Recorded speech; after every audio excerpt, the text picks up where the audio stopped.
Орчлон ертөнцийг анх ертөнцийн эзэн бүтээжээ. Тэр үед энэ дэлхий хэлбэр дүрсэж олоогүй эл хөл хоосон байсан юм. Эргэн тойронд зөвхөн гүн харанхуй ноёрхож гүнзгий ус цалгин ертөнцийн эзний хүчит сүнсэл тэрхүү түнэр харанхуйд хөлгүй их усан дээгүүр аялан байв. Эд ертөнцийн эзэн гэрэлгээ бий болсугай гингүүт гэрэл үслээ. ертөнцийн эзэн гэрэл хэр зэрэг сайхан болохыг хараад улмаар орчлонгийн гэрэлтэй хэсгийг харанхуйгаас тусгаарлан гэрлийг өдөр харанхуйг шүн хэмээн нэрлэв. Ингээд шүн болж улмаар өглөө эхлэн нэгд өдөр өнгөрөв. Хоёр дахь өдрөө ертөнцийн эзэн хөлгүй их ус хоёр хэсэг болон салж агаар мандал бий болсугай гэжээ. Ингээд гүн усны нэг хэсэг нь ууршин агаар мандлын дээр үүл болон тогтож нөгөө хэсэг нь агаар мандлынхаа доор үлдэв. ертөнцийн эзэн үүл болон их усны хоорондох тэрхүү асар уудам орон зайг тэнгэр хэмээн нэрлэв. Ингээд шөнө болж улмаар өглөө эхлэн хоёр дахь өдөр өнгөрөв. Гурав дахь өдрөө ертөнцийн эзэн тэнгэрийн доорх тэрхүү хөлгүй их усны зарим нь хэсэг газарт хуралдан хуурай газар бий болсугай гэхэд тэр ёсоор нь газар бий боллоо. ертөнцийн эзэн тэр хуурай газрыг хөрс шороо устай хэсгийг далай хэмээн нэрлээд энэ бүхэн үнэхээр сайхан болохыг харав. Одоо газрын хөрс төрөл бүрийн өвс ногоо, жимсний бут мот, үр тарианы ургамал ургуулах чадвартай болж ургамал бүр өсч үржих үр үндэстэй болсугай хэмээн ертөнцийн эзэн хэлэхэд хэлсэн ёсоор нь боллоо. Газрын хөрснөөс төрөл бүрийн өвс ногоо, жимсний бут мод, үр тариа ургажээ.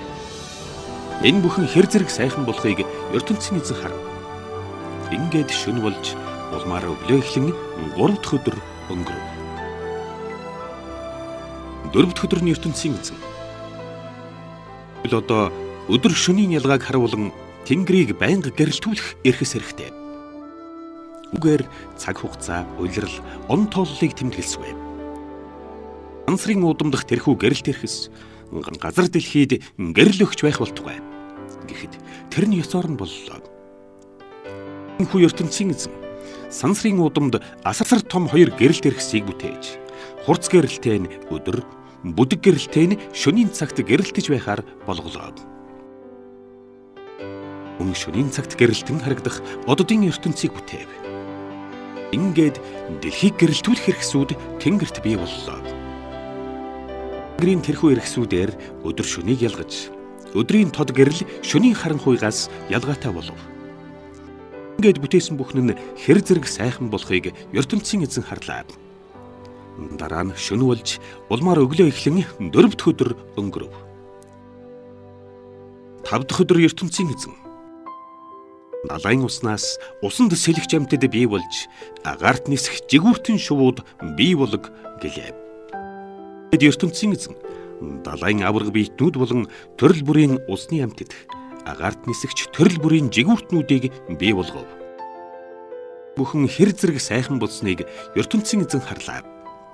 Тэгээд тэр бүгдийг өрөөн өсөж үржих чадвартай болгон усны амьтад өсч үржин далайн усыг дүүргэж жигүүртнүүд өсч үржин тоо томшгүй олон болтугай гэлээ.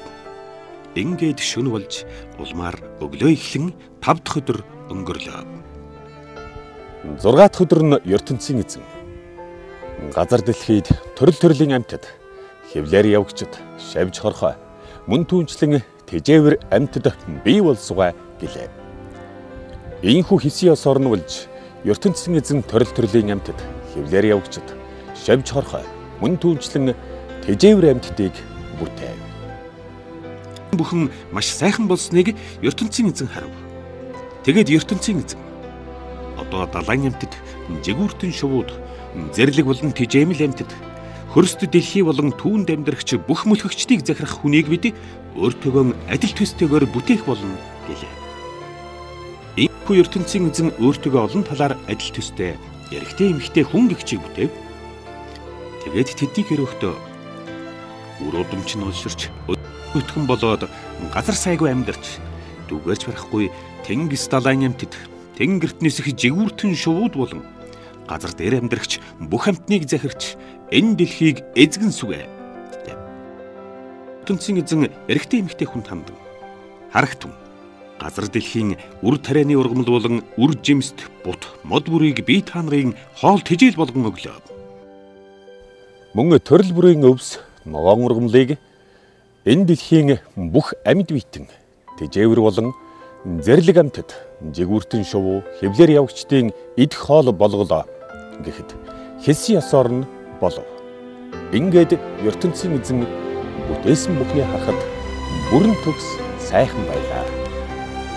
Ийхүү үдэш болж дараагийн өглөө эхлэн 6 дахь өдөр өнгөрөв.